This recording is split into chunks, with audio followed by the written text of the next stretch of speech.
Photography was a popular and new discovery that blasted off in the time before the Civil War. Both the North and South had involved photography in their lifestyles by the beginning of the war. Many soldiers went to get their photo taken so their family had a way to remember them when they were deployed. Southern photographers either had popular studios in their hometown or they traveled around the country offering their services. Richmond, Virginia was a popular place for photographers to present their work. As the war was heating up, photographers were hired to try and capture the battles with their lenses. People wanted to see the heroic sights of war. What they saw instead was a humbling account of how hideous war truly is.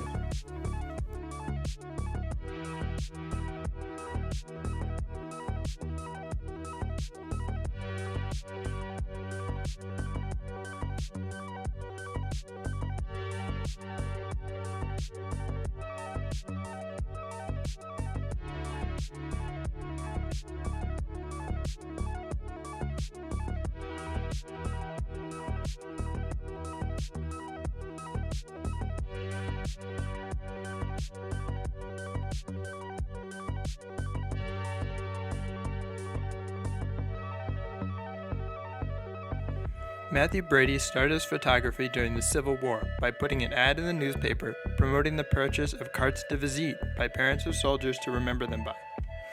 He later decided he wanted to document the war itself instead. With the president's permission, Brady began traveling to battle sites and photographing. As the demand for more pictures went up, Brady employed other photographers like Alexander Gardner, James Gardner, and Timothy O'Sullivan. The whole production was funded by Brady himself. After the war, there was some controversy about whether all the credit should go to Brady for the pictures. The photos were shown to the public in New York at the Dead of Antietam Gallery.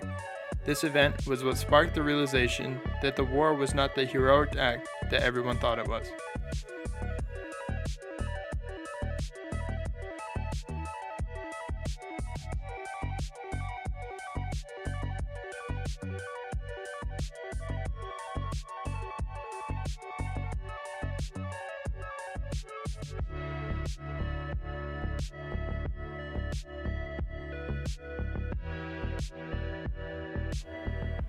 Photographer Alexander Gardner and his younger brother James immigrated from Scotland in 1856 because of the spread of tuberculosis in their hometown.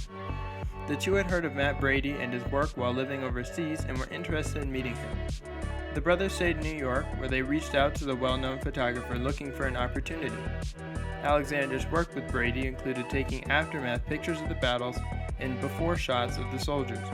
Towards the end of the war, he was put in charge of the gallery that Brady had been constructing. Alexander is said to have taken the last living photo of President Abraham Lincoln, along with photos of the trial and execution of the convicted assassin. James Gardner was just as involved with Brady in the war. He, along with 17 other photographers, traveled throughout the country in order to capture every part of the war under the eye of Brady.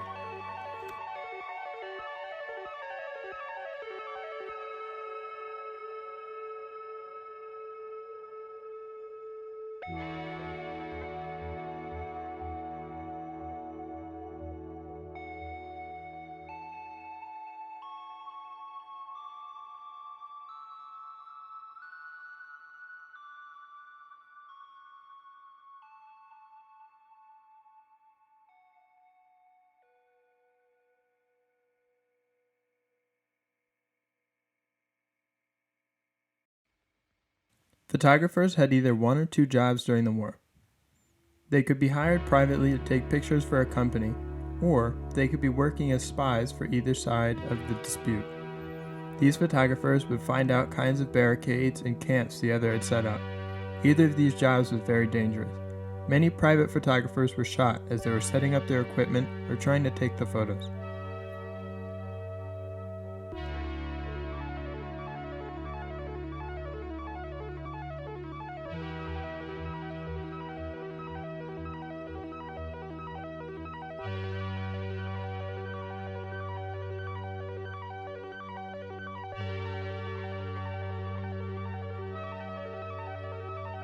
Many photographers took their photos using the wet collodion process.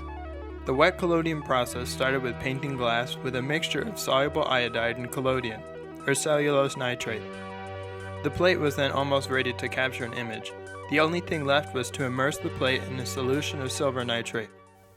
It is important to do this last minute, as once the plate dried, it is unable to be developed.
The demand for photography of the war back home grew, as people became more curious about the battles and life of the army. There was a struggle to get clear images of the battles as they were fought, so many photographers captured the aftermath and the life in the camps instead. Some of the photos from the aftermath were forged, in the sense that photographers would move the bodies around to portray a different perspective, thus amplifying the horrors of war.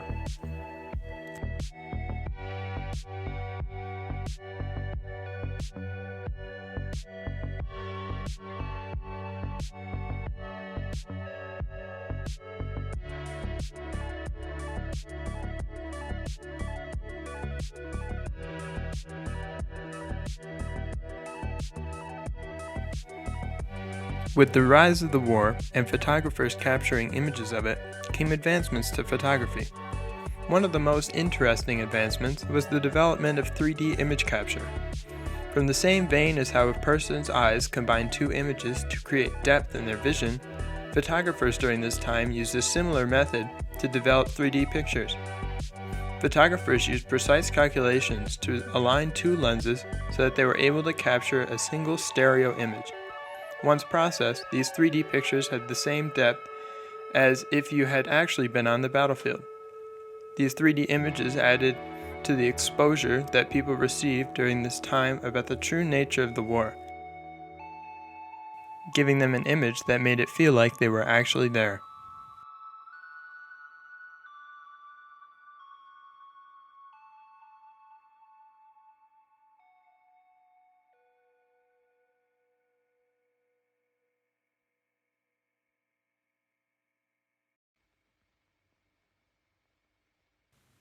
As technology eventually improved and became what we know today, an aspect of this practice still stands.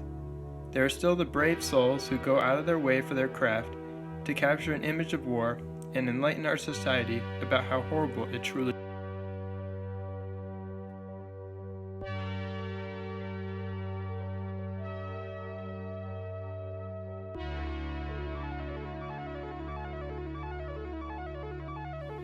In 2020, photography is a major aspect of our lives.